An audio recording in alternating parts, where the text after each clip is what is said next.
பக்ரீத் கலெக்ஷனில் கார்கோ பார்க்கலாமா? Heavy denim cargo இது. வேஸ்ட்டில் வந்து எலாஸ்டிக் இருக்கும், ஸ்ட்ரெச்சபிள் டிராஸ்டிக் மாதிரி இருக்கும். பேக்கில் பாருங்கள், இது ஃபுல்லாக ஒரிஜினல் ஃபினிஷிங் இருக்கும் கம்ப்ளீட்டாக. இது ஒரிஜினல் கார்கோ. இது நார்மல் கார்கோவில் இந்த மாதிரி ஃபினிஷிங்கில் வராது. இது ஃபுல்லாக ஸ்னாப் பட்டனு, பேக்கில் ஸ்னாப் பட்டன் இருக்கும். சைட் பாக்கெட் பாருங்கள் என்ன எவ்வளோ பெருசாக இருக்குன்னு. நல்லா ஹெவியாக இருக்கும் ஸ்ட்ரெச்சு, ஃபுல் ஸ்ட்ரெச் ஆகும் ஃபேப்ரிக் இது. இங்கே பாருங்கள்,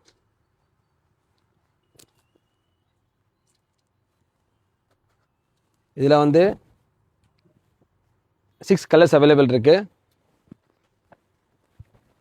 சைஸஸ் வந்து 30, 32, 34, 36, 38 வரைக்கும் அவைலபிள் இருக்குது. ப்ரைஸ் என்ன கமெண்ட் பண்ணுங்கள், நான் டிஎம் பண்ணுறேன்.